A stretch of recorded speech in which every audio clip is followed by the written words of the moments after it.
12월의 차가운 바람이 서울 시립병원의 창문을 거칠게 두드리고 있었습니다. 지하 1층 영안실로 향하는 복도는 언제나 그렇듯 을씨년스러웠습니다. 형광등이 깜빡거리며 만들어내는 그림자들이 벽을 따라 춤을 추고 있었고 소독약 냄새가 코끝을 찔렀습니다. 이연수는 45세, 이곳에서 5년째 영안실 관리 업무를 담당하고 있었습니다. 그 전에는 15년 동안 간병인으로 일했지만 아내를 잃고 나서 삶에 대한 회의감이 들어 이 일을 선택했습니다. 죽음과 가까이 지내다 보면 삶의 의미를 다시 찾을 수 있을 거라고 생각했습니다. 하지만 5년이 지난 지금도 그 답을 찾지 못했습니다. 매일 반복되는 일상 속에서 그는 그저 기계적으로 업무를 처리할 뿐이었습니다. 시신을 정리하고 유족들을 만나고 서류를 작성하는 것. 그것이 그의 모든 일상이었습니다. 특히 무연고자들을 볼 때면 마음이 더욱 무거워졌습니다. 이 세상에 혼자 남겨져 아무도 찾지 않는 사람들. 그들의 마지막 모습을 정리하는 것이 자신의 일이라는 현실이 때로는 견디기 어려웠습니다. 오늘도 그런 날 중 하나였습니다. 어젯밤 응급실에서 한 통의 전화가 왔었습니다. 신원미상의 70대 여성이 사망했습니다. 영안실로 이송 준비해 주세요. 이연수는 영안실 문을 열고 들어섰습니다. 차가운 공기가 얼굴을 스쳤고 익숙한 정적이 그를 맞이했습니다. 스테인리스 스틸로 만들어진 침대 위에 흰 천으로 덮여진 시신이 놓여 있었습니다. 그는 천천히 다가가 흰 천을 걷어냈습니다. 70대 후반으로 보이는 여성이었습니다. 깊이 패인 주름과 마른 체구에서 오랜 세월의 고생이 느껴졌습니다. 하지만 죽음 속에서도 어딘지 평온해 보이는 얼굴이었습니다.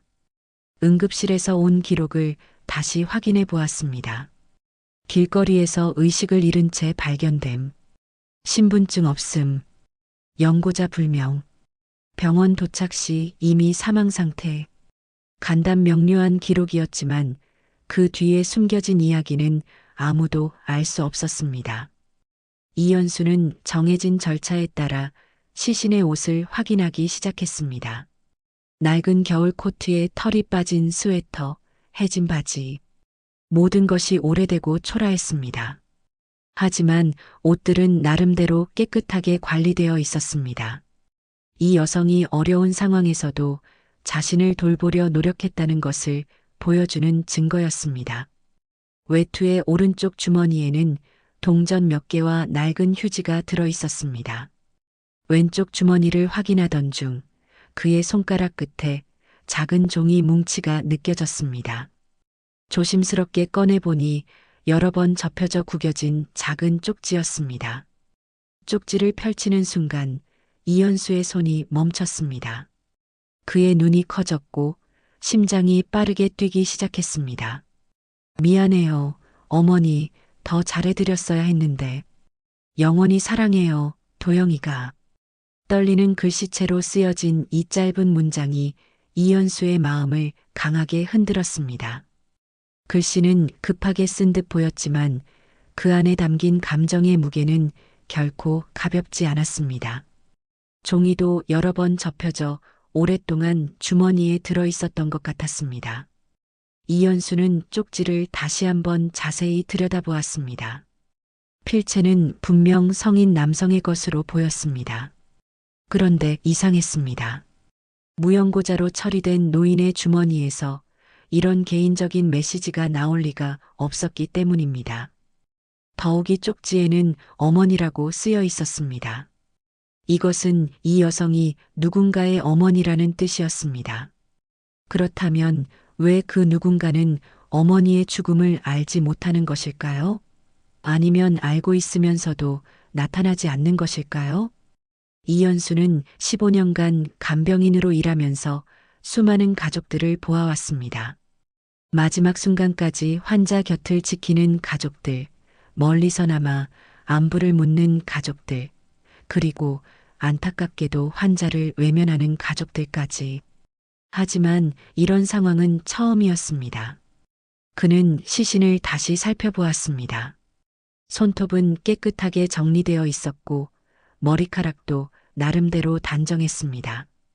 비록 낡은 옷을 입고 있었지만 이 여성은 자신을 포기하지 않았던 것 같았습니다. 그런 사람이 정말 아무도 찾지 않는 무용고자일 리가 없었습니다. 이연수는 쪽지를 주머니에 조심스럽게 넣었습니다. 규정상 모든 소지품은 보관해야 했지만 이 쪽지에는 뭔가 특별한 의미가 있을 것 같았습니다. 그의 직감이 그렇게 말하고 있었습니다. 그날 오후 업무를 마친 이연수는 평소보다 무거운 마음으로 집으로 향했습니다. 지하철을 타고 가는 동안에도 계속해서 그 쪽지 생각이 머리를 떠나지 않았습니다. 쪽지 속 글씨체, 종이의 질감, 그리고 그 안에 담긴 절절한 마음까지. 45분 정도 걸려 도착한 그의 집은 작은 원룸이었습니다. 아내가 세상을 떠난 후 큰 집에 혼자 있기가 너무 외로워서 이사한 곳이었습니다. 간소하지만 깔끔하게 정리된 공간에는 그의 소박한 일상이 담겨 있었습니다. 간단한 저녁을 준비하며 이연수는 하루 종일 머릿속을 맴돌던 생각들을 정리해 보려 했습니다. 15년간 간병인으로 일하면서 그는 가족이라는 것의 다양한 모습을 보아왔습니다. 때로는 아름답고 때로는 아픈 가족의 이야기들. 하지만 오늘 만난 상황은 그 어떤 것보다도 그의 마음을 어지럽혔습니다. 누군가의 어머니였을 텐데. 그는 혼잣말을 중얼거렸습니다. 냉장고에서 꺼낸 반찬들로 소박한 저녁상을 차리면서도 그의 마음은 계속해서 그 노인을 향해 있었습니다. 저녁을 먹으면서 평소 습관대로 TV를 켰습니다. 뉴스에서는 연말을 맞아 따뜻한 이야기들을 소개하고 있었습니다. 혼자 사는 노인들을 돌보는 자원봉사자들의 이야기, 가족과 떨어져 지내는 사람들의 이야기 등이 나왔습니다. 그런데 갑자기 한 프로그램이 그의 시선을 사로잡았습니다. 채널을 돌리던 중 우연히 본 것이었는데 한 의사가 스튜디오에서 인터뷰를 하고 있었습니다. 오늘 저희 스튜디오에는 정신건강의학과 분야의 권위자이신 최도영 교수님을 모셨습니다. 서울대병원에서 근무하고 계시면서 특히 가족치료 프로그램으로 유명하시죠. 화면에 나타난 50대 초반의 남성은 단정한 양복 차림의 지적이고 온화한 인상을 풍기고 있었습니다. 회색빛이 약간 섞인 머리카락이 그의 연륜을 보여주었고 차분한 목소리와 따뜻한 미소가 신뢰감을 주었습니다. 이연수는 젓가락을 든 채로 화면을 바라보았습니다. 평소에는 의학 프로그램에 그리 관심이 없었지만 오늘은 왠지 집중하게 되었습니다. 아마도 오늘 하루 종일 가족에 대한 생각을 했기 때문일 것입니다. 교수님께서는 정신질환자 가족들을 위한 상담과 치료에 특별히 관심을 가지고 계신다고 들었습니다. 네, 맞습니다. 정신질환은 환자 개인만의 문제가 아닙니다. 가족 전체가 함께 아파하고 함께 치유되어야 하는 문제입니다. 특히 우리나라는 아직 정신질환에 대한 편견이 심해서 가족들이 겪는 고통이 더욱 클 수밖에 없죠. 최도영 교수의 설명은 전문적이면서도 따뜻했습니다. 그의 말 한마디 한마디에는 환자와 가족에 대한 깊은 이해와 애정이 담겨 있는 것 같았습니다. 진행자가 계속해서 질문했습니다. 그런데 교수님께서는 개인적으로도 정신질환을 앓고 계신 가족분을 직접 돌보고 계신다고 들었는데 사실인가요? 최도영 교수는 잠시 눈을 감았다가 천천히 대답했습니다. 네, 제 어머니가. 그 순간 이연수의 손에서 젓가락이 떨어졌습니다. 이연수는 심장이 빠르게 뛰는 것을 느끼며 급히 TV 볼륨을 높였습니다. 바닥에 떨어진 젓가락은 신경 쓸 겨를이 없었습니다. 그의 모든 집중력이 화면 속 최도영 교수에게 향했습니다. 도영? 그는 중얼거리며 급히 주머니에서 그 구겨진 쪽지를 꺼냈습니다. 쪽지를 다시 펼쳐보니 여전히 그 글귀가 그곳에 있었습니다.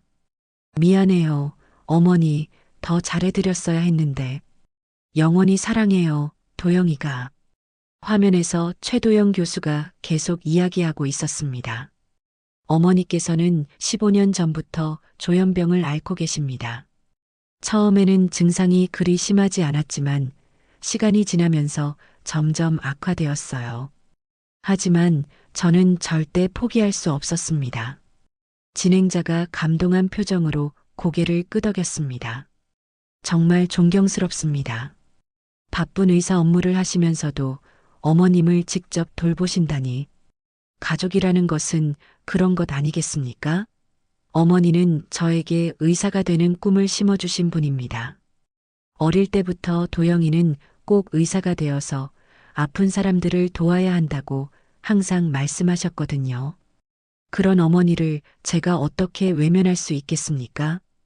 이연수는 혼란스러웠습니다. 이름이 우연히 일치하는 것일까? 하지만 너무 많은 것들이 맞아떨어지고 있었습니다. 도영이라는 아들 이름, 그리고 정신질환. 그는 급히 스마트폰을 꺼내 최도영 교수 어머니를 검색해 보았습니다. 몇 개의 기사가 나왔는데 그 중 하나가 그의 눈길을 끌었습니다. 2년 전 한건강 잡지에 실린 기사였습니다. 기사 제목은 효자의사 최도영 교수 15년간 정신질환 앓는 어머니 극진히 돌봐였습니다. 이연수는 급하게 기사를 읽어 내려갔습니다. 서울대병원 정신건강의학과 최도영 교수는 조현병을 앓고 있는 어머니 김혜민 씨를 15년간 직접 돌보며 현대 사회에서 잊혀가는 효의 가치를 실천하고 있다. 최 교수는 어머니는 제게 의사가 되는 꿈을 주신 분이다. 아무리 바빠도 어머니를 돌보는 것이 우선이라고 말했다. 현재 김혜민 씨는 최 교수가 운영하는 전문 요양시설에서 안정적인 치료를 받고 있으며 이연수는 기사를 읽으면서 점점 더 혼란스러워졌습니다. 기사에 따르면 김혜민 씨는 최도영 교수가 운영하는 요양시설에서 치료를 받고 있다고 되어 있었습니다. 그렇다면 오늘 영안실로 온 그 여성은 누구란 말인가? 하지만 동시에 이상한 느낌도 들었습니다. 2년 전 기사 이후로는 최도영 교수의 어머니에 대한 언급을 찾기 어려웠습니다. 대신 최근 기사들에서는 장모를 돌보는 효자사위라는 새로운 이미지가 부각되고 있었습니다. 이연수는 더 깊이 검색해 보기로 했습니다. 최도영 교수에 관한 모든 기사를 시간 순으로 정리해 보니 흥미로운 패턴이 보였습니다. 2년 전까지는 친어머니 김혜민 씨에 대한 언급이 자주 나왔지만 그 이후부터는 갑자기 장모님 이야기만 나오기 시작했습니다. 뭔가 이상해. 이연수는 중얼거렸습니다. 그는 더 오래된 기사들을 찾아보기로 했습니다. 그러던 중 5년 전 지역신문의 작은 기사 하나를 발견했습니다. 정신질환자 행방불명 73세 김혜민 씨 요양원에서 실종. 기사는 짧았지만 중요한 정보가 들어 있었습니다. 김혜민 씨가 5년 전 요양원에서 사라졌으며 가족들이 수소문을 벌이고 있다는 내용이었습니다. 이연수는 그 기사를 읽으며 점점 더 확신을 갖게 되었습니다. 5년 전에 실종된 김혜민 씨, 그리고 오늘 영안실로 온 신원미상의 70대 여성. 나이도 맞고 이름도 맞고 상황도 맞아떨어지고 있었습니다. 그런데 가장 이상한 것은 최도영 교수의 반응이었습니다. 만약 정말로 어머니를 5년 동안 찾고 있었다면 병원에 신원미상 여성이 오면 당연히 확인해 봐야 할 텐데 왜 무연고자로 처리된 것일까요? 이연수는 더 많은 의문이 생겼습니다. 그는 노트북을 꺼내 더 자세한 검색을 시작했습니다. 최도영 교수의 학력, 경력, 주요 활동들을 하나씩 살펴보았습니다. 서울대 의과대학을 졸업하고 같은 대학원에서 정신의학 전공으로 박사학위를 받았습니다. 미국에서 2년간 연수를 받고 돌아와 현재의 자리에 오르기까지 그의 이력은 흠잡을 데가 없었습니다. 특히 가족 치료 분야에서는 국내 최고의 권위자로 인정받고 있었습니다. 하지만 개인적인 삶에 대한 정보는 많지 않았습니다. 결혼 여부, 가족관계 등에 대해서는 공개적으로 언급을 피하는 것 같았습니다. 다만 최근 몇 년간의 인터뷰에서는 장모를 돌보는 일에 대해서만 자주 언급했습니다. 이현수는 시계를 보았습니다. 벌써 밤 11시가 넘어 있었습니다. 하지만 잠이 올 것 같지 않았습니다. 머릿속에는 온통 그 쪽지와 김혜민이라는 이름, 그리고 최도영 교수의 모습이 맴돌고 있었습니다. 그는 다시 한번 쪽지를 꺼내 보았습니다. 미안해요, 어머니, 더 잘해드렸어야 했는데. 영원히 사랑해요, 도영이가. 이 글씨가 정말 최도영 교수가 쓴 것일까? 그렇다면 왜 이런 메시지를 어머니에게 남겼을까? 그리고 왜 어머니의 죽음을 숨기려 하는 것일까? 다음 날 아침, 이현수는 평소보다 일찍 일어났습니다. 밤새 뒤척이다가 새벽 5시쯤에야 겨우 잠이 들었기 때문입니다. 꿈속에서도 계속 그 쪽지와 김혜민 할머니의 얼굴이 나타났습니다. 세수를 하고 거울을 보니 눈 밑에 다크서클이 짙게 생겨 있었습니다. 하지만 그는 오늘 해야 할 일이 있다는 생각에 서둘러 준비를 마쳤습니다. 평소보다 1시간 일찍 병원에 도착한 그는 먼저 응급실로 향했습니다. 응급실은 새벽 시간임에도 불구하고 여전히 바쁜 모습이었습니다. 야간 근무를 마치고 교대 준비를 하는 간호사들과 의사들이 분주하게 움직이고 있었습니다. 미영 씨, 잠깐 시간 있어요? 이현수는 15년간 간병인으로 일하면서 알게 된 응급실 간호사 김미영에게 다가갔습니다. 현수 씨, 오늘 일찍 나왔네요. 무슨 일이에요? 어제 영안실로 온 할머니 건인데요. 70대 여성, 길거리에서 쓰러져서 온. 아, 그 할머니요. 기억나요. 정말 안타까웠어요. 연고자가 아무도 없어서 무연고자로 처리됐죠. 이현수는 조심스럽게 물었습니다. 혹시 그 할머니에 대해서 누군가 문의한 사람이 있었나요? 가족이나 지인 같은? 김미영이 잠시 생각하더니 고개를 저었습니다. 아니요, 아무도. 아, 잠깐만요. 그녀가 갑자기 뭔가 기억난 듯한 표정을 지었습니다. 왜요? 뭔가 있었나요? 야간 근무자에게 들은 얘긴데 어젯밤 늦게 한 남자분이 와서 시신 확인을 했다고 해요. 10시 넘어서였을 거예요. 이현수의 심장이 빠르게 뛰기 시작했습니다. 어떤 분이었어요? 야간 근무자가 정확한 얘기를 해줄 거예요. 잠깐만 기다려 보세요. 김미영이 내선 전화를 걸었습니다. 잠시 후 그녀가 수화기를 내려놓으며 말했습니다. 정확한 시간은 밤 10시 20분경이었대요. 키가 크고 중년으로 보이는 남성이 왔는데 마스크와 모자를 깊숙이 눌러 쓰고 있어서 얼굴을 정확히 보지는 못했다고 해요. 그런데 이상한 건 시신을 확인하더니 갑자기 얼굴이 창백해지면서 급히 나갔다고 합니다. 혹시 신분을 밝히거나 서류에 사인을 한 건 있나요? 그건 야간 근무자가 정확히 기억을 못하겠다고 하네요. 워낙 급하게 나가서. 아, 그런데 한 가지 더 있어요. 이현수는 귀를 기울였습니다. 그 남자분이 나가면서 무연고자로 처리해달라고 했다고 해요. 가족이 없으니까 그냥 무연고자로 처리하라고 했다는 거죠. 이현수는 소름이 돋는 것을 느꼈습니다. 시신을 확인한 후 창백해졌다는 것은 그 사람이 고인을 알고 있었다는 뜻이었습니다. 그런데 왜 무연고자로 처리하라고 했을까요? 혹시 그 남자분이 의사 같아 보였나요? 김미영이 다시 전화로 확인했습니다. 복장이나 말투가 의료진 같았다고 하네요. 병원 환경에 익숙해 보였다고도 하고요. 이연수는 점점 확신이 서기 시작했습니다. 최도영 교수가 어젯밤 병원에 와서 어머니의 시신을 확인했을 가능성이 높았습니다. 그리고 어떤 이유에서인지 무연고자로 처리하도록 지시했을 것입니다. 미영 씨, 정말 고마워요.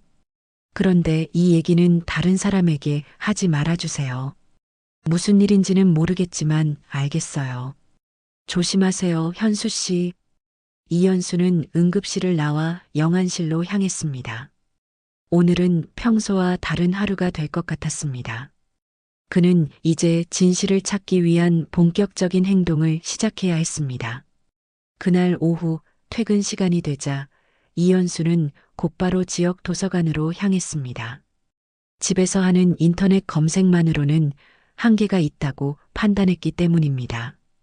도서관의 데이터베이스와 신문을 이용하면 더 많은 정보를 얻을 수 있을 것이라고 생각했습니다. 도서관 컴퓨터 앞에 앉은 그는 체계적으로 검색을 시작했습니다. 먼저 최도영 교수에 관한 모든 기사를 연도별로 정리해 보았습니다. 그의 의학적 성과, 사회적 활동, 수상 경력 등이 상세히 나와 있었습니다. 특히 눈에 띄는 것은 3년 전부터 그의 이미지가 미묘하게 변화했다는 점이었습니다. 그 전까지는 조현병 어머니를 돌보는 효자 의사로 알려져 있었지만 3년 전부터는 알츠하이머 장모를 돌보는 효자사위라는 새로운 이미지가 부각되기 시작했습니다. 더 자세히 살펴보니 친어머니에 대한 마지막 언급은 정확히 3년 전 한 의학 세미나에서였습니다. 조현병 환자 가족의 고충과 대처 방안이라는 주제의 발표에서 그는 개인적인 경험을 바탕으로 한 사례를 소개했습니다. 하지만 그 이후로는 친어머니에 대한 언급이 완전히 사라졌습니다. 대신 장모에 대한 이야기만 나오기 시작했습니다. 이것은 매우 이상한 일이었습니다. 15년간 조현병 어머니를 돌본다고 공개적으로 말해왔던 사람이 갑자기 그 얘기를 중단한다는 것은 뭔가 중대한 변화가 있었다는 의미였습니다. 이연수는 더 오래된 자료들을 찾아보기로 했습니다. 그러던 중 7년 전 지역 신문에서 흥미로운 기사를 발견했습니다. 정신질환자 지원센터 개소식에서 최도영 교수 눈물. 기사를 읽어보니 최도영 교수가 정신질환자 지원센터 개소식에서 개인적인 경험을 언급하며 눈물을 보였다는 내용이었습니다. 그는 정신질환은 환자만의 문제가 아니라 가족 전체의 시련이라며 자신의 경험을 바탕으로 한 말을 했다고 되어 있었습니다. 이연수는 계속해서 자료를 뒤지던 중 5년 전 신문 기사에서 결정적인 단서를 발견했습니다. 작은 지면에 실린 짧은 기사였지만 그 내용은 충격적이었습니다. 조현병 환자 김혜민 씨 요양원에서 실종 가족들 수소문. 기사 내용을 자세히 읽어보니 김혜민 씨가 경기도 일산의 한 요양원에서 사라졌으며 아들인 최도영 교수가 경찰에 신고하고 실종자 수배를 요청했다는 내용이었습니다. 기사에는 최 교수의 인터뷰도 실려 있었습니다. 어머니가 갑자기 요양원에서 사라지셨습니다. 조현병 증상으로 인해 현실 판단력이 떨어진 상태라서 매우 걱정됩니다. 어머니를 보신 분은 꼭 연락해 주시기 바랍니다. 하지만 이상한 점이 있었습니다. 그 이후로 김혜민 씨를 찾았다는 후속 기사는 없었습니다. 보통 이런 경우 찾았거나 안타까운 소식이 있으면 후속 보도가 나오는 것이 일반적인데 아무런 소식이 없었습니다. 도서관에서 나온 이연수는 마음이 복잡했습니다. 지금까지 수집한 정보들을 종합해보면 최도영 교수가 자신의 친어머니를 의도적으로 외면했을 가능성이 높았습니다. 하지만 여전히 추측에 불과했습니다. 확실한 증거가 필요했습니다. 집으로 돌아가는 지하철 안에서 그는 다음 행동을 계획했습니다. 직접 최도영 교수를 만나서 진실을 확인하는 것이 가장 확실한 방법이라고 생각했습니다. 하지만 그것은 쉬운 일이 아니었습니다. 유명한 의사에게 일반인이 접근하기는 어려웠기 때문입니다. 그날 밤 이현수는 최도영 교수의 공개 일정을 찾아보았습니다. 다행히 이번 주 목요일 오후 2시에 서울대 의과대학에서 현대사회의 정신건강 문제라는 주제로 공개 강의가 예정되어 있었습니다. 이 기회를 놓치면 안 돼. 이현수는 중얼거렸습니다. 하지만 동시에 두려움도 들었습니다. 만약 자신의 추측이 틀렸다면 어떻게 될까요? 무고한 사람을 의심한 것이 되고 자신은 큰 실수를 저지르는 것이 됩니다. 하지만 김혜민 할머니의 얼굴이 자꾸 떠올랐습니다. 그리고 그 구겨진 쪽지에 담긴 절절한 마음도 잊을 수 없었습니다. 미안해요, 어머니, 더 잘해드렸어야 했는데. 영원히 사랑해요, 도영이가. 이 메시지에는 분명히 깊은 이야기가 숨겨져 있었습니다. 다음 날과 그 다음 날, 이현수는 평소처럼 일을 하면서도 계속 그 일에 대해 생각했습니다. 영안실에서 다른 시신들을 정리하면서도 김혜민 할머니의 모습이 자꾸 떠올랐습니다. 다른 무연고자들을 볼 때마다 그들에게도 각각의 이야기가 있을 것이라는 생각이 들었습니다. 마침내 목요일이 되었습니다. 이현수는 오전 근무를 마치고 점심도 제대로 먹지 못한 채 서울대 의과대학으로 향했습니다. 평소 입지 않던 정장을 입고 가방에는 그 소중한 쪽지를 넣어두었습니다. 그는 안내판을 보고 강의실을 찾아갔습니다. 200명 정도가 들어갈 수 있는 큰 강의실이었는데 이미 많은 사람들이 자리를 채우고 있었습니다. 의대생들뿐만 아니라 간호사, 의사들로 보이는 사람들도 많이 보였습니다. 이현수는 맨 뒷자리에 조용히 앉았습니다. 그의 심장은 빠르게 뛰고 있었고 손바닥에는 땀이 났습니다. 과연 자신이 이 자리에서 그런 질문을 할 수 있을까 하는 의문이 들었습니다. 오후 2시 정각 최도영 교수가 강의실에 들어왔습니다. 실제로 보니 TV에서보다 더 위험 있고 카리스마가 느껴졌습니다. 그는 마이크 앞에 서서 청중들을 둘러보며 온화한 미소를 지었습니다. 안녕하세요. 오늘 이렇게 많은 분들이 참석해 주셔서 감사합니다. 오늘은 현대사회의 정신건강 문제에 대해 이야기해 보겠습니다. 최도영 교수의 강의는 정말 훌륭했습니다.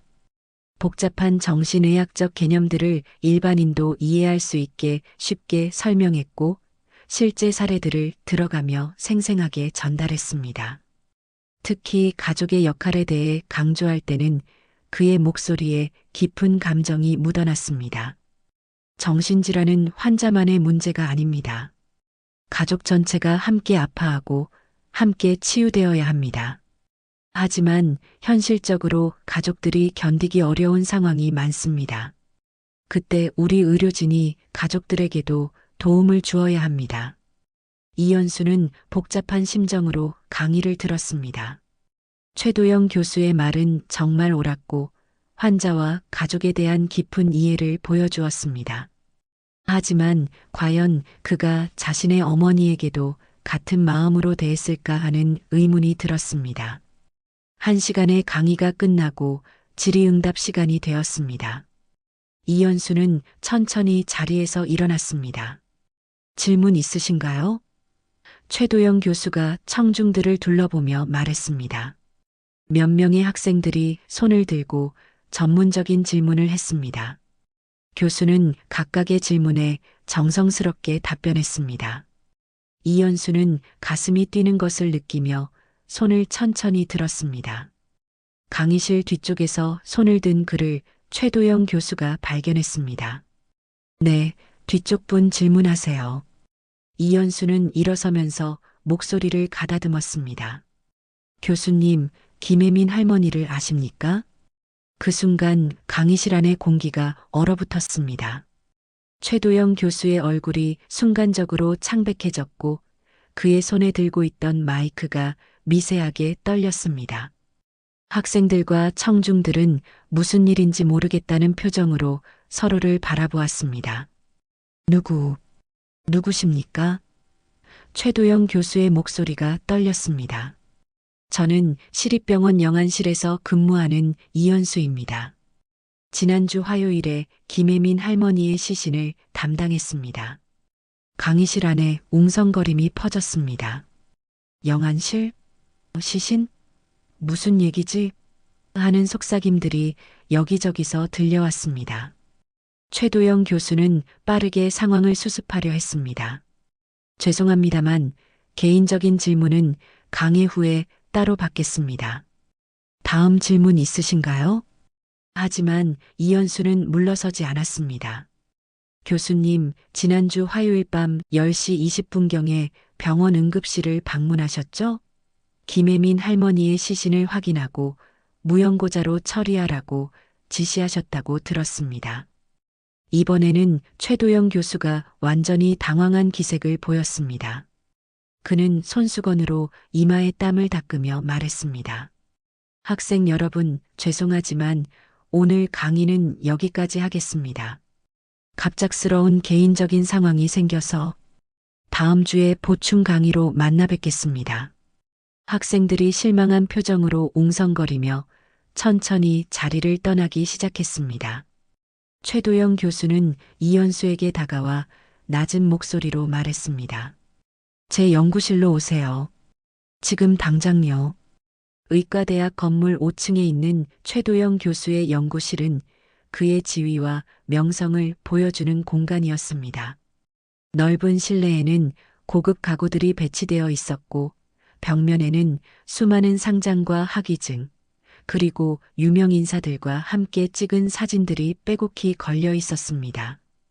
책장에는 정신의학 관련 전문 서적들이 체계적으로 정리되어 있었습니다. 하지만 이현수의 시선을 가장 먼저 사로잡은 것은 책상 위에 놓인 액자였습니다. 최도영 교수와 70대 정도의 여성이 함께 찍은 사진이었는데 그 여성은 이현수가 영안실에서 본 김혜민 할머니와는 확연히 다른 사람이었습니다.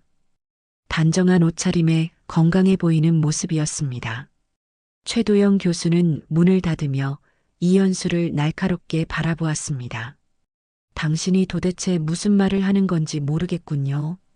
그의 목소리에는 경계심과 분노가 섞여 있었습니다. 이현수는 침착하게 주머니에서 그 구겨진 쪽지를 꺼냈습니다. 이것을 설명해 주시겠어요? 김혜민 할머니의 옷주머니에서 발견한 것입니다. 쪽지를 받아든 최도영 교수의 손이 눈에 띄게 떨렸습니다. 그는 쪽지를 펼쳐 읽으면서 얼굴이 점점 더 창백해졌습니다. 미안해요, 어머니. 더 잘해드렸어야 했는데. 영원히 사랑해요, 도영이가. 이것이 어떻게... 최도영 교수의 목소리는 거의 속삭임에 가까웠습니다. 교수님이 직접 쓰신 거죠? 이현수가 단호하게 물었습니다. 최도영 교수는 마치 모든 힘이 빠진 것처럼 의자에 무너져 앉았습니다. 잠시 동안 정적이 흘렀습니다. 연구실 밖에서 들려오는 복도의 발자국 소리만이 그 무거운 침묵을 깨뜨렸습니다. 마침내 그가 입을 열었습니다. 당신은 모릅니다. 제가 얼마나 힘든 시간을 보냈는지. 최도영 교수의 고백이 시작되었습니다. 그의 목소리는 떨렸지만 오랫동안 억눌러왔던 감정들이 터져나오기 시작했습니다. 어머니는 15년 전부터 조현병을 앓으셨습니다. 처음에는 저도 최선을 다해서 돌봤어요. 정말로요. 제가 정신과 의사니까 더 잘 돌볼 수 있을 거라고 생각했습니다. 이현수는 조용히 듣고 있었습니다. 하지만 어머니의 병은 점점 심해졌어요. 망상과 환청이 심해지면서 때로는 저를 알아보지도 못하셨습니다. 그리고 최도영 교수는 잠시 말을 멈추고 깊은 숨을 들이마셨습니다. 어머니가 제가 근무하는 병원에 찾아오기 시작했어요. 환자들과 동료들 앞에서 소리를 지르시며 내 아들이 여기서 일하는 의사다. 나를 치료해달라. 고 외치셨어요. 이연수는 최도영 교수의 고통스러운 표정을 바라보았습니다. 동료들의 시선이 느껴졌어요. 동정의 시선도 있었지만 때로는 불편해하는 시선도 있었습니다. 저는 부끄러웠어요. 제가 정신과 의사면서도 제 어머니조차 제대로 돌보지 못한다는 것에 대해서. 그래서 요양원에 모시게 되신 건가요? 네.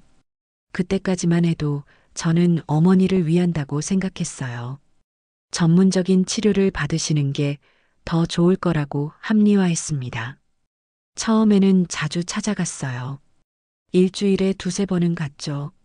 최도영 교수의 눈에 눈물이 맺히기 시작했습니다. 하지만 시간이 지나면서 점점 발걸음이 무거워졌어요.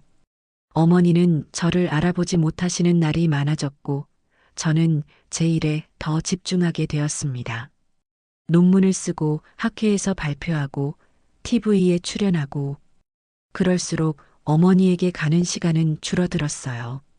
그러다가 5년 전 최도영 교수의 목소리가 더욱 작아졌습니다. 어머니가 요양원에서 사라지셨어요. 그날 저는 중요한 학회 발표가 있었는데 요양원에서 연락이 왔을 때도 나중에 연락드리겠다고 했어요. 이연수는 숨을 죽이고 들었습니다. 발표가 끝나고 나서야 요양원에 갔는데 어머니는 이미 몇 시간 전에 사라지신 후였어요. CCTV를 확인해 보니 어머니가 혼자서 요양원을 나가시는 모습이 찍혀 있었어요. 걸음걸이가 불안정하셨는데 최도영 교수는 손으로 얼굴을 가렸습니다. 저는 경찰에 신고했고 실종자 수배도 했어요. 처음 1년 동안은 정말 열심히 찾았습니다. 신문에도 기사가 나고 방송에서도 제보를 요청했어요. 하지만 어머니는 나타나지 않으셨어요. 그 이후에는 어떻게 하셨나요? 최도영 교수는 고개를 들어 이연수를 바라보았습니다. 그의 눈에는 깊은 죄책감이 서려 있었습니다. 솔직히 말하면 시간이 지나면서 안도감도 느꼈어요. 끔찍한 말이지만 그것이 현실이었어요. 어머니가 없어지니까 제 삶이 훨씬 편해졌거든요. 더 이상 병원에 찾아와서 소동을 일으키지도 않으시고 제가 요양원에 가야 한다는 부담감도 없어졌어요. 이연수는 최도영 교수의 솔직한 고백에 복잡한 감정을 느꼈습니다. 그리고 그 무렵에 제 아내의 어머니께서 알츠하이머 초기 진단을 받으셨어요. 저는 새로운 이미지를 만들었어요. 장모를 돌보는 효자 사위로요. 실제로는 전문 간병인이 돌보고 있지만 언론에는 제가 직접 돌본다고 말했어요. 왜 그런 거짓말을 하셨나요? 제 명성을 지키기 위해서였어요. 친어머니는 포기했지만 장모는 잘 돌본다는 이미지로 바꾸면 사람들이 저를 계속 존경할 거라고 생각했어요. 그럼 교수님은 어떻게 김혜민 할머니가 돌아가셨다는 것을 아셨나요? 이연수가 핵심을 찔렀습니다. 최도영 교수는 깊은 한숨을 내쉬었습니다. 지난주 화요일 저녁 병원 응급실에서 연락이 왔어요. 신원미상의 노인 여성이 운송되었는데 혹시 실종자 명단과 대조해 보라는 요청이었습니다. 그는 잠시 말을 멈추고 창밖을 바라보았습니다. 사실 저는 그런 연락을 받을 때마다 항상 불안했어요. 5년 동안 어머니에 대한 연락이 올까봐 두려웠거든요.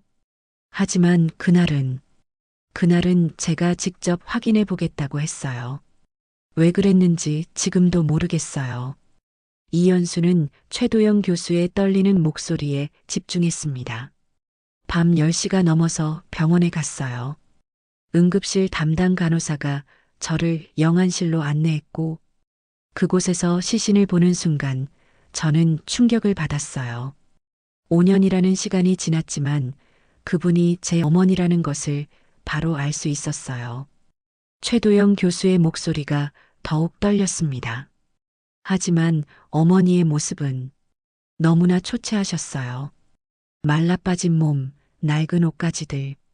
5년 동안 어떻게 사셨는지 저는 그 순간 모든 것이 무너지는 것을 느꼈어요. 그런데 왜 무용고자로 처리하라고 하셨나요? 최도영 교수는 고개를 숙였습니다.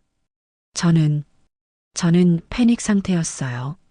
15년간 쌓아 올린 제 모든 것이 한순간에 무너질 수 있다는 생각밖에 들지 않았어요.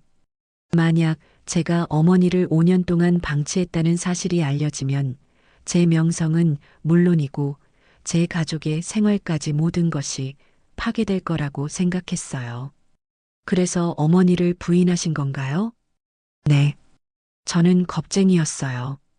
그 순간에도 제 자신만 생각했어요. 하지만 그 전에 최도영 교수가 다시 입을 열었습니다. 어머니의 마지막 순간에 저는 잠깐 그분 곁에 있었어요. 이연수는 귀를 기울였습니다. 어머니는 이미 의식이 없으셨지만 저는 그분의 손을 잡고 앉아 있었어요. 5년 동안 하지 못했던 이야기들을 해드렸어요. 미안하다고, 사랑한다고. 그때 저는 그 쪽지를 썼어요. 최도영 교수는 떨리는 손으로 쪽지를 다시 바라보았습니다. 제 마음에 있던 모든 후회와 사랑을 담아서 썼어요. 그리고 어머니의 옷주머니에 넣어드렸습니다. 제가 드릴 수 있는 마지막 선물이라고 생각했어요. 그렇게 하시고도 무용고자로 처리하라고 하신 건가요? 최도영 교수의 얼굴이 더욱 일그러졌습니다. 저는 이중적인 사람이었어요. 한편으로는 어머니에게 진심으로 사죄하면서도 다른 한편으로는 제 자신을 지키려고만 했어요. 이연수는 최도영 교수를 바라보며 조용히 말했습니다. 교수님, 이제 어떻게 하실 생각입니까? 모르겠어요. 정말 모르겠어요. 최도영 교수가 고개를 떨궜습니다. 만약 이 사실이 알려지면 제 모든 것이 끝날 거예요. 제 가족도, 제 환자들도 모든 것이 무너질 거예요. 하지만 김혜민 할머니는 5년 동안 혼자서 얼마나 힘드셨을까요? 그분도 누군가의 어머니였는데. 최도영 교수는 눈물을 흘리기 시작했습니다. 저도 그걸 생각하면 잠이 안 와요. 어머니가 5년 동안 어떻게 사셨는지, 저를 찾으며 얼마나 외로우셨을지, 교수님께서 진실을 말씀하시는 것이 어머니에 대한 마지막 효도일 수도 있습니다. 최도영 교수는 오랫동안 침묵했습니다. 연구실 안에는 무거운 정적만이 흘렀습니다.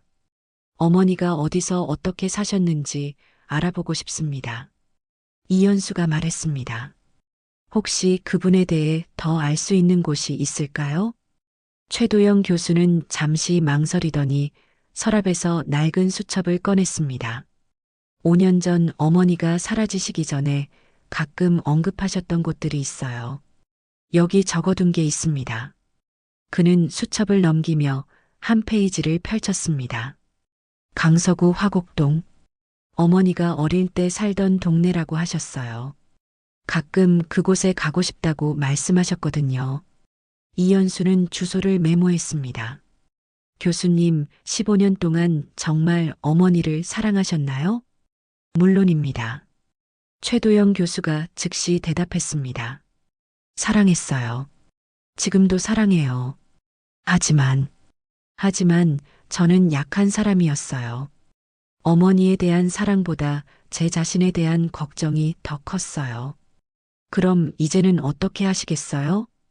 최도영 교수는 창밖을 바라보며 오랫동안 생각에 잠겼습니다. 모르겠어요. 정말 모르겠어요. 진실을 말하는 것이 옳다는 걸 알지만 그 용기가 없어요.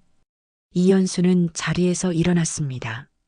교수님, 생각해 보세요. 김혜민 할머니의 마지막 5년이 어떠했는지 알아보고 나서 다시 연락드리겠습니다.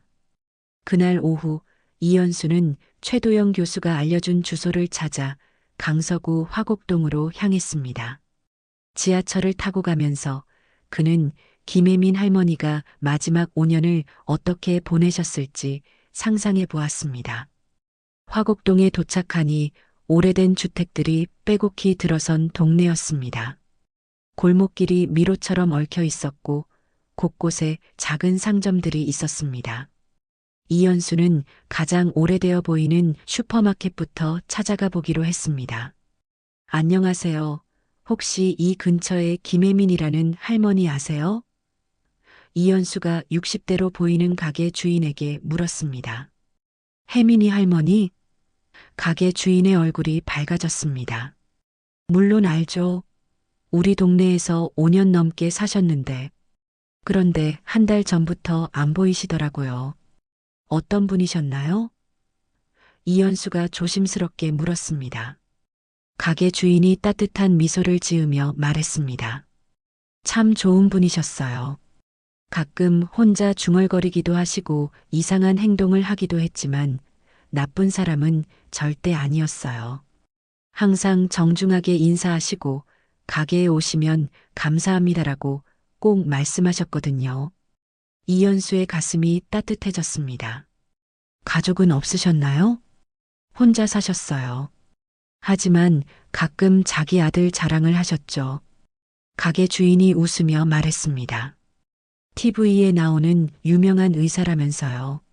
처음에는 그냥 병 때문에 하시는 말인 줄 알았는데 나중에 보니 정말이더라고요. 정말요? 그럼요. 혜민이 할머니는 TV에서 아들이 나올 때마다 우리 가게로 뛰어오셨어요.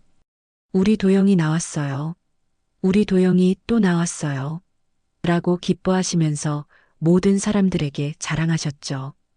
이현수는 눈물이 날 것 같았습니다. 그런데 그 아들분이 찾아온 적은 없었나요? 가게 주인이 고개를 저었습니다. 한 번도 없었어요. 5년 넘게 여기 사셨는데 가족이 찾아온 적이 단 한 번도 없었어요. 그래서 처음에는 정말 TV에 나오는 의사 아들이 있는 건지 의심했었는데, 그럼 어떻게 생활하셨나요? 기초생활수급비로 겨우겨우 사셨죠. 정말 어려운 생활이었는데도 항상 밝으려고 노력하셨어요. 가끔 제가 반찬을 좀 드리면 고맙습니다. 도영이한테 자랑할 거예요 라고 하시면서 정말 기뻐하셨어요. 가게 주인의 목소리에 애틋함이 묻어났습니다. 마지막 한 달은 몸이 많이 안 좋아 보이셨어요. 그런데도 병원에 가자고 하면 괜찮아요. 도영이가 걱정할까 봐라고 하시면서 거절하셨어요. 혹시 할머니가 사셨던 곳을 볼 수 있을까요? 이현수가 부탁했습니다. 물론이죠. 바로 여기서 2블록 안쪽이에요. 제가 안내해 드릴게요. 가게 주인이 친절하게 말했습니다. 좁은 골목길을 따라 걸어가니 낡은 다세대 주택이 나왔습니다. 1층에 있는 작은 원룸이었는데 문에는 임대 안내문이 붙어 있었습니다. 건물주한테 연락해서 문을 열어드릴게요. 가게 주인이 전화를 걸었습니다. 10분 후 건물주가 와서 문을 열어주었습니다. 방 안에 들어선 이현수는 말문이 막혔습니다. 작은 원룸이지만 매우 깨끗하게 정리되어 있었습니다. 그런데 그의 시선을 사로잡은 것은 벽에 빼곡히 붙어 있는 신문 스크랩들이었습니다. 모두 최도영 교수에 관한 기사들이었습니다.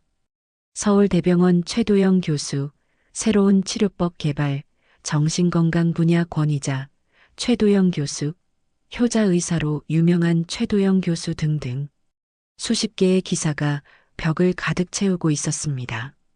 할머니는 아들이 신문에 나올 때마다 이렇게 스크랩해서 모으셨어요. 가게 주인이 설명했습니다. 그리고 저한테 와서 자랑하셨죠. 우리 도영이가 또 신문에 났어요 라면서요. 벽면을 자세히 보니 어떤 기사에는 빨간 펜으로 밑줄이 그어져 있었고 어떤 것들은 눈물 자국처럼 보이는 얼룩이 있었습니다. 특히 효자 의사 최도영 교수, 장모 극진이 돌발하는 제목의 기사에는 여러 번 접힌 자국이 있었습니다. 이연수는 작은 서랍장을 열어보았습니다. 그곳에는 더욱 놀라운 것들이 있었습니다. 최도영이 어린 시절 찍은 사진들과 함께 할머니가 손으로 쓴 편지들이 수십 통 묶여 있었습니다. 편지 봉투에는 모두 도영이에게라고 쓰여 있었지만 모두 봉하지 않은 상태였습니다. 보내지 못한 편지들이었습니다. 이연수는 떨리는 손으로 편지 중 하나를 조심스럽게 펼쳐보았습니다. 도영아, 오늘도 TV에서 너를 봤다. 정말 자랑스럽구나. 엄마는 내가 이렇게 훌륭한 의사가 되어서 너무 기쁘다. 엄마가 너의 발목을 잡지 않아서 다행이야. 너는 이제 많은 사람들을 도우는 훌륭한 사람이 되었으니 엄마는 걱정 없어. 건강하게만 지내렴. 사랑한다. 이연수의 눈에 눈물이 고였습니다. 다른 편지도 펼쳐보았습니다. 도영아, 신문에서 내 기사를 봤어. 새로운 치료법을 개발했다면서? 정말 대단하구나. 엄마는 내가 어릴 때부터 착한 아이였다는 걸 알았어. 그런 착한 마음으로 환자들을 치료하고 있을 거라고 생각하니 마음이 뿌듯하다. 엄마는 멀리서 늘 너를 응원하고 있어. 또 다른 편지에는 이런 내용이 있었습니다. 도영아, 오늘은 비가 많이 온다. 너도 감기 조심해라. 엄마는 이제 늙어서 너에게 도움이 안 되는구나. 괜찮다.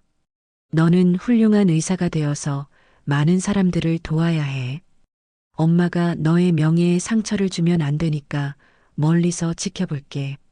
하지만 엄마는 언제나 너를 사랑한다는 것만은 알아둬. 가게 주인이 옆에서 말했습니다. 할머니는 거의 매일 편지를 쓰셨어요. 하지만 한 번도 보내지는 않으셨어요. 처음에는 보내려고 하셨는데 몇 번 전화를 해봤지만 연결이 안 되더라고 하시더라고요. 전화요? 네, 할머니가 가끔 공중전화 부스에서 전화를 거셨는데 항상 통화 중이네 하시면서 돌아오셨어요. 그 후로는 도영이가 바쁠 텐데 방해하면 안 된다고 하시면서 편지만 쓰고 보내지는 않으셨어요. 이연수는 가슴이 미어지는 것을 느꼈습니다. 김혜민 할머니는 5년 동안 혼자서 이렇게 아들을 그리워하고 계셨던 것입니다. 아들이 자신을 찾지 않는 것을 오히려 이해하려고 하시면서요. 이연수는 편지들을 하나씩 더 읽어보았습니다. 시간이 지날수록 편지의 내용은 더욱 애절해졌습니다. 도영아, 엄마가 병이 있다는 걸 알고 있지? 가끔 이상한 소리가 들리고 이상한 것들이 보여. 하지만 걱정하지 마. 엄마는 괜찮아. 그런 것들이 와도 엄마는 늘 내 생각을 해. 그러면 마음이 평안해진다. 너는 엄마의 자랑이야. 또 다른 편지에는 이런 구절이 있었습니다. 도영아, 엄마가 요양원에서 나온 지 벌써 3년이 되었구나. 사람들은 엄마가 왜 나왔는지 모르겠다고 하지만 엄마는 알고 있어. 엄마는 내가 부끄러워할까봐 나온 거야. 엄마가 있으면 내가 곤란해질 것 같아서. 하지만 괜찮아. 엄마는 혼자서도 잘 살 수 있어. 가장 최근에 쓴 편지로 보이는 것에는 손글씨가 많이 떨려 있었습니다. 도영아, 엄마가 많이 아프구나. 하지만 병원에는 가지 않을 거야. 내가 일하는 병원에 가서 너를 곤란하게 만들고 싶지 않아. 다른 병원에 가려고 해도 돈이 없어서. 괜찮아. 엄마는 내가 TV에서 웃는 모습만 봐도 행복해. 그것만으로도 충분해. 이연수는 더 이상 눈물을 참을 수 없었습니다. 김혜민 할머니는 마지막 순간까지도 아들을 생각하고 계셨던 것입니다. 자신이 아픈 것보다 아들에게 피해를 줄까봐 더 걱정하셨던 것입니다. 할머니가 마지막에 어떻게 지내셨나요? 이연수가 목이 메인 목소리로 물었습니다. 가게 주인도 눈시울이 붉어졌습니다. 마지막 한 달은 거의 집에서 나오지 못하셨어요. 몸이 너무 안 좋아 보이셔서 제가 몇 번 음식을 갖다 드렸는데 그때마다 고맙다, 도영이한테 자랑하겠다고 하시면서 웃으셨어요. 정말 마지막까지, 네, 마지막까지 아들 자랑만 하셨어요. 아무도 찾아오지 않았는데도 말이에요. 이 편지들을 제가 가져가도 될까요? 이현수가 조심스럽게 물었습니다. 할머니의 아들에게 전해드리고 싶어서요. 가게 주인이 고개를 끄덕였습니다. 그러세요. 혜민이 할머니도 그걸 원하실 거예요. 평생 아들에게 전하고 싶어 하셨던 마음들이니까요.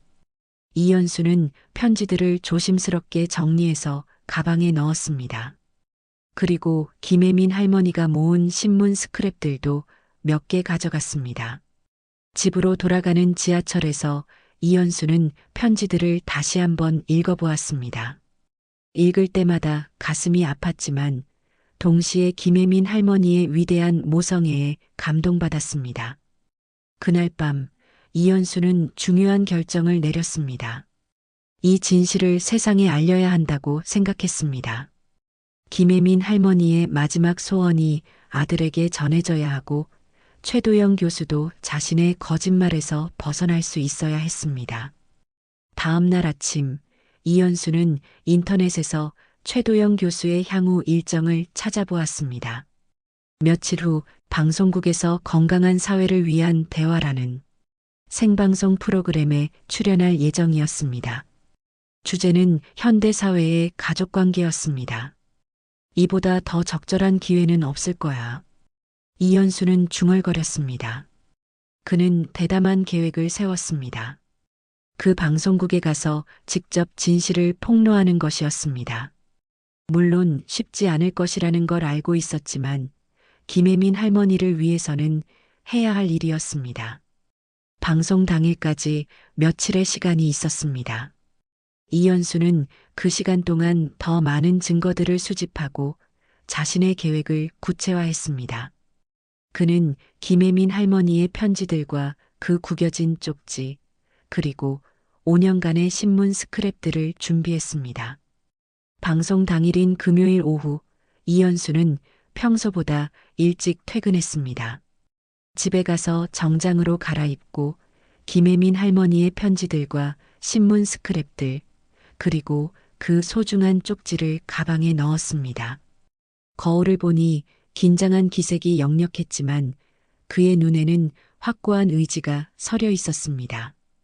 방송국에 도착한 이현수는 잠시 건물 앞에서 망설였습니다. 지금까지 해온 모든 것들이 머릿속을 스쳐 지나갔습니다. 영안실에서 발견한 쪽지, TV에서 본 최도영 교수, 도서관에서의 조사, 김혜민 할머니의 방에서 본 편지들. 할머니, 제가 꼭 해드릴게요. 이현수는 마음속으로 다짐하며 방송국으로 들어갔습니다. 로비에서 그는 안내 데스크 직원에게 다가갔습니다. 안녕하세요. 저는 최도영 교수님과 관련해서 중요한 자료를 가지고 왔습니다. 어떤 자료인가요? 이현수는 조심스럽게 김혜민 할머니의 사진과 편지 한 통을 보여주었습니다. 교수님의 어머니에 관한 것입니다. 오늘 방송에서 꼭 다뤄져야 할 내용이라고 생각합니다.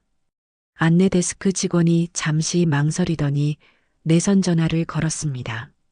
PD님, 로비에 최도영 교수님 관련해서 중요한 자료를 가져온 분이 계신데요. 몇 분 후 한 PD가 로비로 내려왔습니다. 40대 중반으로 보이는 그는 이현수의 이야기를 듣고 눈이 커졌습니다. 정말 흥미로운 이야기네요. 잠깐만 기다려보세요. PD가 다시 전화를 걸었습니다. 곧이어 메인 PD와 작가 등 제작진 여러 명이 로비로 내려왔습니다. 그들은 이현수가 가져온 자료들을 보고 깜짝 놀랐습니다. 이건 정말 중요한 이야기네요. 메인 PD가 말했습니다. 하지만 생방송 30분 전에 이런 내용을 바꾸기는. 하지만 이건 오늘 방송 주제와 완벽하게 맞아떨어집니다. 작가가 끼어들었습니다. 현대사회의 가족관계, 그것도 정신질환자 가족의 이야기라니. 제작진들이 급하게 회의를 했습니다. 생방송 시작까지 이제 20분밖에 남지 않은 상황이었지만 이현수가 가져온 이야기는 너무나 충격적이고 의미 있는 내용이었습니다. 교수님께 미리 알려드려야 하지 않을까요? 한 작가가 걱정스럽게 말했습니다. 아니요. 그러면 방송 자체가 무산될 수 있어요. 메인 PD가 결단을 내렸습니다. 이런 진실은 생방송에서 다뤄져야 합니다. 시청자들이 직접 봐야 해요. 이현수는 제작진들에게 안내받아 스튜디오 옆 대기실로 이동했습니다. 그곳에서 그는 모니터를 통해 스튜디오 안을 볼 수 있었습니다. 최도영 교수가 메이크업을 받으며 방송 준비를 하고 있었습니다. 저분이 정말 그런 일을 했을까? 이현수는 최도영 교수의 차분한 모습을 보며 다시 한번 의심했습니다.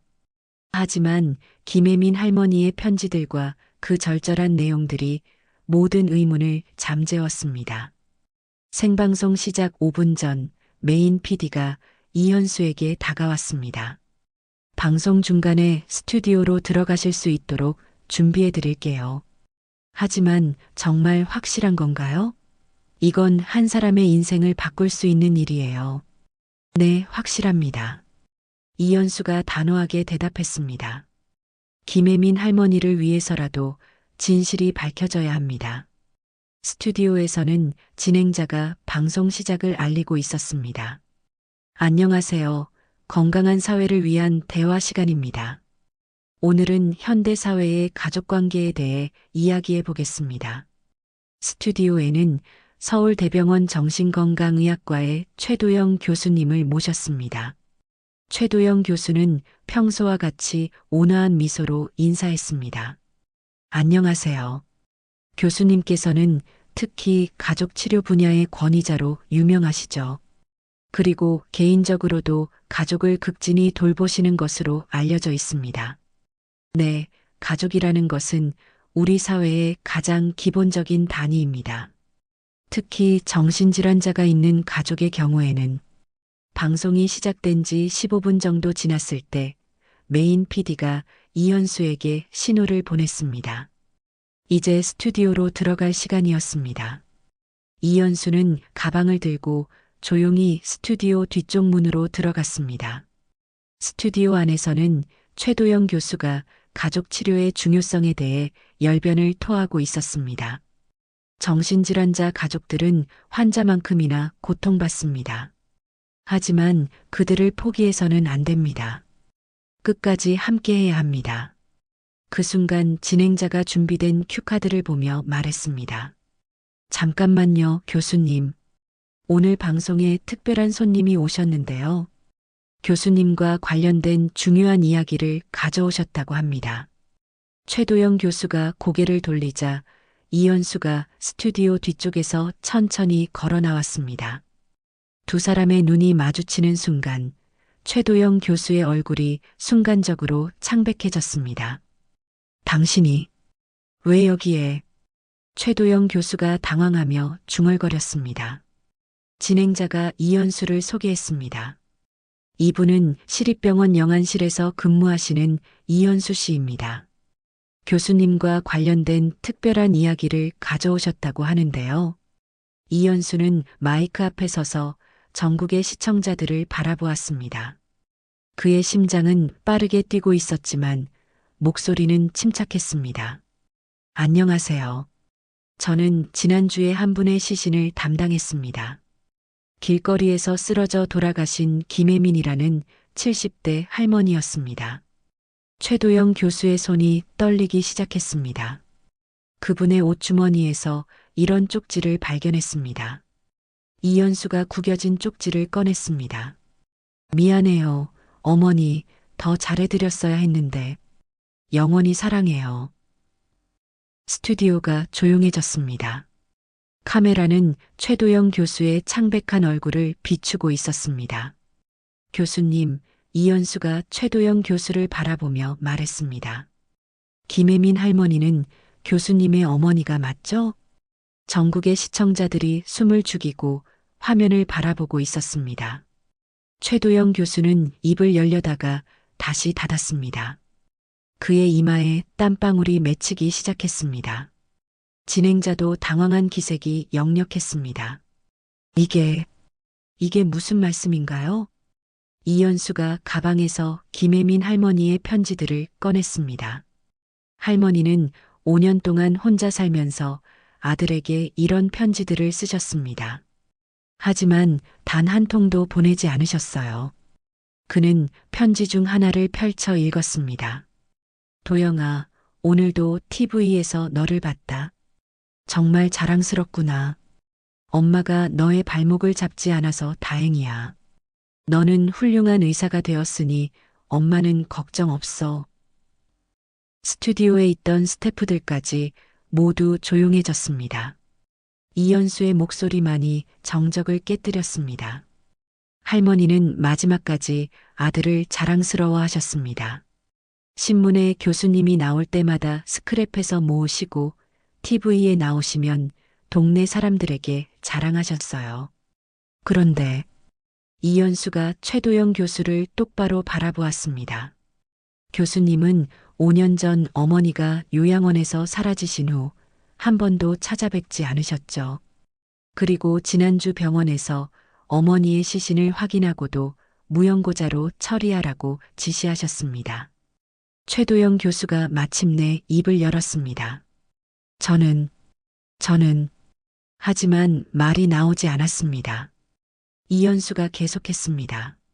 할머니는 돌아가시기 전까지 기초생활수급비로 어렵게 살아가시면서도 아들이 자신 때문에 곤란해질까봐 병원에도 가지 않으셨습니다. 전국의 시청자들이 충격에 빠진 가운데 최도영 교수는 마침내 고개를 숙였습니다. 그의 어깨가 떨리고 있었습니다. 사실입니다. 그가 떨리는 목소리로 말했습니다. 김혜민, 저의 친어머니입니다. 진행자와 스튜디오의 모든 사람들이 놀란 표정을 지었습니다. 최도영 교수가 천천히 고개를 들어 카메라를 바라보았습니다. 그의 눈에는 눈물이 고여 있었습니다. 저는 15년 동안 여러분을 속였습니다. 효자 의사라는 이미지 뒤에 숨어서 정작 제 친어머니는 외면했습니다. 그는 잠시 말을 멈추고 숨을 고르었습니다. 어머니는 조현병을 앓고 계셨습니다. 처음에는 제가 돌봤지만 점점 부담이 되었어요. 제 명성에, 제 경력에 방해가 된다고 생각했습니다.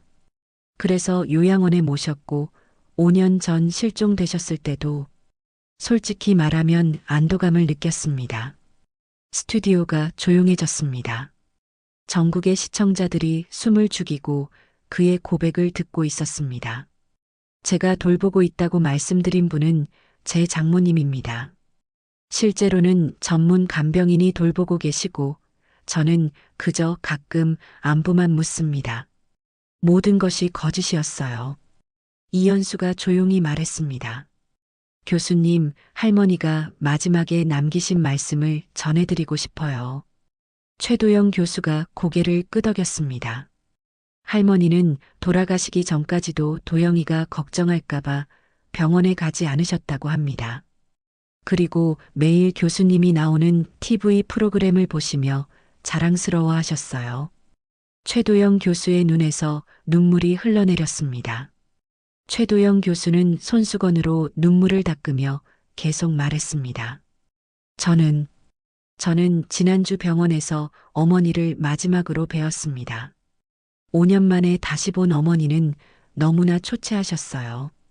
제가 그동안 어떻게 살고 계셨는지도 모른 채 그의 목소리가 떨렸습니다. 어머니는 이미 의식이 없으셨지만 저는 그분 곁에 앉아서 할 수 없었던 이야기들을 해드렸어요. 미안하다고, 사랑한다고. 그리고 그 쪽지를 썼습니다. 이연수가 말했습니다. 그런데 왜 무연고자로 처리하라고 하셨나요? 최도영 교수는 고개를 숙였습니다. 두려웠어요. 제가 15년간 쌓아온 모든 것이 무너질까봐. 사람들이 저를 어떻게 볼까봐 겁쟁이였습니다. 진행자가 조심스럽게 물었습니다. 그럼 지금까지 가족 치료에 대해 강조하신 모든 말씀들은 진심이었습니다. 최도영 교수가 즉시 대답했습니다. 제가 환자들과 그 가족들에게 한 모든 말은 진심이었어요. 하지만 정작 저는 그것을 실천하지 못한 위선자였습니다. 그는 카메라를 직접 바라보며 말했습니다. 전국의 시청자 여러분, 그리고 제가 치료했던 모든 환자들과 가족들께 사죄드립니다. 저는 여러분께 가족을 포기하지 말라고 말하면서 정작 제 어머니는 포기한 이중적인 사람이었습니다. 이연수가 마지막 편지 하나를 꺼냈습니다. 교수님, 할머니의 마지막 편지를 읽어드릴게요. 최도영 교수가 고개를 끄덕였습니다. 도영아, 엄마가 많이 아프구나. 하지만 너를 곤란하게 만들고 싶지 않아. 엄마는 내가 TV에서 웃는 모습만 봐도 행복해. 그것만으로도 충분해. 사랑한다. 우리 도영이. 스튜디오에 있던 모든 사람들의 눈에 눈물이 고였습니다. 방송이 끝난 후 스튜디오는 정적에 휩싸였습니다. 카메라가 꺼지고 조명이 어두워진 후에도 최도영 교수는 자리에서 일어나지 못했습니다. 그는 두 손으로 얼굴을 가린 채 흐느끼고 있었습니다. 이연수가 조심스럽게 그에게 다가갔습니다. 교수님, 제가 어떻게 될까요? 최도영 교수가 떨리는 목소리로 물었습니다. 제 환자들은, 제 가족은 모든 것이 끝난 건가요? 이연수는 김혜민 할머니의 편지들을 최도영 교수에게 건넸습니다. 할머니께서 남기신 모든 편지입니다. 교수님이 가져야 할 것들이에요. 최도영 교수는 떨리는 손으로 편지들을 받아들었습니다. 이제 너무 늦었어요. 어머니는 이미 늦었다고 생각할 때가 가장 빠른 때라고 하잖아요. 이연수가 말했습니다. 할머니는 마지막까지 교수님을 자랑스러워 하셨어요. 그 마음을 헛되게 하지 마세요. 그날 밤부터 최도영 교수의 휴대폰은 쉴 새 없이 울렸습니다. 언론사들의 취재 요청, 병원 관계자들의 연락, 환자들과 동료 의사들의 전화가 빗발쳤습니다. 어떤 이들은 그를 비난했고 어떤 이들은 용기 있는 고백이라며 지지를 보냈습니다. 방송 3일 후 최도영 교수는 병원에 사직서를 제출했습니다. 하지만 놀랍게도 그는 포기하지 않았습니다. 대신 새로운 결정을 내렸습니다. 그는 이연수에게 전화를 걸었습니다. 이연수 씨, 만나서 이야기할 수 있을까요? 제가 하고 싶은 일이 생겼습니다. 일주일 후 두 사람은 한 카페에서 만났습니다.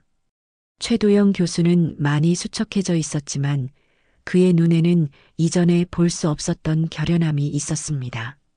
무료 상담센터를 열려고 합니다. 그가 말했습니다. 정신질환자와 그 가족들을 위한 곳이요. 특히 가족에게 버림받은 환자들을 도우려고 해요. 센터 이름을 혜민센터라고 지었습니다. 최도영 교수가 계속 말했습니다. 어머니의 이름을 따서요. 제가 하지 못했던 일들을 이제라도 제대로 하고 싶습니다. 이연수는 감동받았습니다. 정말 좋은 생각이세요. 하지만 혼자서 하시기에는 너무 큰일 아닌가요? 그래서 부탁드리고 싶은 일이 있습니다. 최도영 교수가 진지하게 말했습니다. 이연수 씨도 함께 해주시면 어떨까요? 당신의 경험과 따뜻한 마음이 꼭 필요합니다. 저는 의학 지식이 없는데 지식보다 중요한 것이 있어요. 당신은 죽음을 가까이에서 보면서도 삶의 의미를 놓지 않는 사람입니다. 그런 분이 센터에 계신다면 많은 도움이 될 거예요. 이연수는 잠시 생각했습니다. 주말에 봉사활동으로 참여할 수는 있을 것 같아요. 평일에는 여전히 병원 일을 해야 하니까요. 그것만으로도 충분합니다. 한편 이연수도 자신만의 프로젝트를 시작했습니다. 병원 측과 협의하여 영안실의 기억의 벽이라는 특별한 공간을 만든 것입니다. 무연고로 돌아가신 분들도 누군가에게는 소중한 사람이었을 거예요. 이연수가 병원장에게 설명했습니다. 그분들의 이름과 우리가 알 수 있는 작은 이야기들을 기록해서 기억해드리고 싶습니다. 병원장은 이연수의 제안을 받아들였습니다. 벽에는 작은 명패들이 걸리기 시작했습니다. 김혜민, 78세. 아들을 자랑스러워했던 어머니. 5년 동안 혼자 살면서도 아들에게 매일 편지를 썼다. 마지막까지 아들의 성공을 기원했다. 이름미상, 약 65세 남성. 주머니에 손자 사진을 간직하고 있었다. 사진 뒷면에 사랑하는 할아버지께라고 적혀 있었다. 각각의 명패에는 그들만의 작은 이야기가 담겨 있었습니다. 6개월이 지났습니다. 해민센터는 작지만 의미 있는 공간으로 자리 잡았습니다. 김혜민 할머니가 마지막 5년을 보냈던 강서구 화곡동의 작은 건물을 임대해서 만든 센터였습니다. 1층에는 상담실과 모임 공간이, 2층에는 작은 도서관과 휴게실이 있었습니다. 벽에는 김혜민 할머니가 만든 종이꽃들이 액자에 담겨 전시되어 있었습니다. 가게 주인이 할머니 방에서 찾아서 가져다 준 것들이었습니다. 정원에는 작은 기념비가 세워져 있었고 그곳에는 김혜민 할머니를 비롯한 외로이 세상을 떠난 분들을 기리는 글이 새겨져 있었습니다. 최도영 교수는 매일 센터에 나와서 환자들을 돌보았습니다. 그는 더 이상 유명한 의사가 아니었지만 그 누구보다 진심으로 환자들과 가족들을 대했습니다. 자신의 과거 경험을 솔직하게 나누며 같은 실수를 하지 않도록 도왔습니다. 저도 여러분과 같은 경험을 했습니다. 그가 가족 모임에서 말했습니다. 환자를 돌보는 것이 얼마나 힘든지, 때로는 포기하고 싶은 마음이 얼마나 간절한지 잘 압니다. 하지만 그 마음을 이겨내시기 바랍니다. 저처럼 후회하지 마시고요. 이연수는 주말마다 센터에 와서 봉사활동을 했습니다. 그는 정신질환자 가족들의 이야기를 들어주고 그들에게 위로와 희망을 전했습니다. 죽음을 가까이에서 보면서 배운 것이 있습니다. 이연수가 한 가족 모임에서 말했습니다. 가장 중요한 것은 서로에게 하지 못한 말들을 남기지 않는 것입니다. 사랑한다는 말, 미안하다는 말, 고맙다는 말을 오늘 하세요. 내일은 너무 늦을 수도 있으니까요. 한편 병원의 기억의 벽도 점점 커져갔습니다. 이연수는 무연고 사망자가 있을 때마다 그들의 작은 이야기를 찾아 기록했습니다. 때로는 동네 사람들의 증언을, 때로는 소지품을 통해 알 수 있는 단서들을 모아서 그들만의 이야기를 만들어갔습니다. 1년이 지난 어느 가을날 오후 이연수와 최도영 교수는 해민센터 정원에서 만났습니다. 정원 한쪽에는 김혜민 할머니의 작은 추모비가 서 있었고 그 옆에는 벚나무 한 그루가 심어져 있었습니다. 어머니가 벚꽃을 좋아하셨어요. 최도영 교수가 나무를 바라보며 말했습니다.